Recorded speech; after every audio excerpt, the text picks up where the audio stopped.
સહજાनंद साई महाराज जी, अक्षर पुरुषोत्तम महाराज जी, शास्त्री महाराज जी, योगी जी महाराज जी, हरिप्रसाद स्वामी महाराज जी, प्रगट गुरु प्रभु स्वामी महाराज जी, जय जय जय।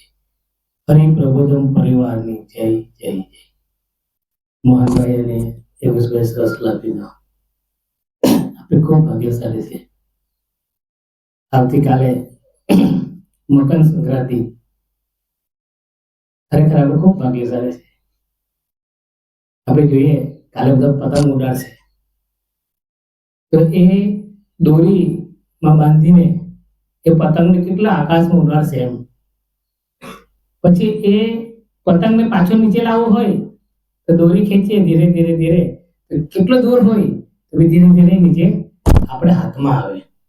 તે આપણે શું સૂચવે છે કે આપણે પતંગ છે, આપણે પતંગ છે તો આપણે આ સંતો છે, વડીલ કાર્યકર્તા છે, એ દોરી છે, એ દોરી છે, એને આપણે છે ને પતંગમાં એ દોરીને આપણે બાંધી દેવું છે, કીધા કે આપણી સમજણ, આપણી બુદ્ધિ એ ભગવાનના ચરણે મૂકી દેવી છે ને પ્રભુ સ્વામી જે કહે ને બસ એ તું રાજી થા, તમે રાજી થાઓ, તમારે આજ્ઞા પડે એટલે હા થઈ જશે, હાથ જોડીએ।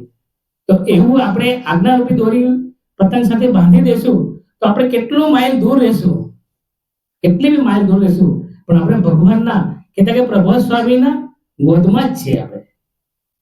પ્રભુ સ્વામી કદાચ લંડન હોય, વિદેશની ધરતી પર હોય, પણ આપણા આદિ સંતો અને કાર્યકર્તાના આજ્ઞામાં આપણે રહેશું તો પ્રભુ સ્વામીને આપણે ગોદમાં જ છે। આ મકર સંક્રાંતિ આપણે કેવું સૂચવી જાય છે, ખરેખર આપણે ખૂબ ભાગ્યશાળી છે કે આવા તહેવારોમાંથી બી આપણે કંઈક મળે છે। બીજી એક વાત કહું, આપણે સેવા બી બહુ કરીએ, ભજન બી કરીએ, બધું જ કરીએ, પણ આપણે હવે એની એક સ્ટેપ આપણે આગળ જવાનું છે, એ છે અનુવૃત્તિની ભક્તિ।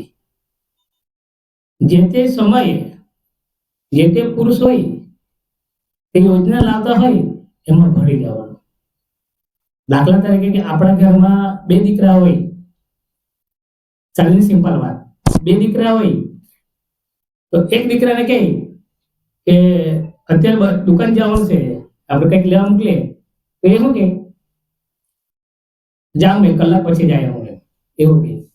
તો બીજા દીકરાને કહે કે દીકરા આ દુકાન જઈને લઈ આવી, તમે બોલ્યા અને કે લાવ પૈસા લઈ આવું, એવું ફટાફટ કહેતા કે આપણે આજ્ઞા જે પાડી દેતો હોય એ દીકરા પર, તો બે દીકરા છે તો આપણે બે દીકરા પર કયા દીકરા પર આપણો રાજી પડે, આપણો કે જે તાત્કાલિક કરતો હોય એમ, આપણું કે દીકરા જા તો ફટ દઈને આવતો હોય તેને પર રાજી રહીએ, કે આપણે કીધું હોય કે દુકાન જા ને પેલો કલાક પછી જાવ એમ કે તેને પર રાજી રહીએ। દીકરા તો બે સરખા છે, આજ્ઞા તો બંને પાડવાના છે, પણ આપણે રાજી પર કોને પર બતાવીએ કે જે તાત્કાલિક આપણે આજ્ઞા કરે તાત્કાલિક જે કરે ને એના પર આપણો રાજીપો અંતર ન હોય એમ। પેલો બી દીકરો વાલો જ હોય, એ બી વાલો છે, પણ અતિ જે હોય ને રાજીપો એને પર હોય, તેમ આપણે બી આજ્ઞા જે પાડીએ ને તો આપણે બી સ્વામીજીના વાલા દીકરા બની શકીએ, પણ એને અનુવૃત્તિ પ્રમાણે। આજે તો રવજી કાકા આટલા દૂરથી આવ્યા છે એનો જ લાભ લેવાનો છે, આ તો એમને આજ્ઞા હતી એટલે આપણે પાડી દીધી। સ્વામીજીના ચરણોમાં એક જ પ્રાર્થના કે પતંગ રૂપી દોરી, એ પતંગ સાથે અમે ભગવાનની દોરી સાથે અમે બંધાયેલા સદાય રહીએ એવું અમારા પર કૃપા રાખજો, એક પ્રાર્થના સહજાનંદ।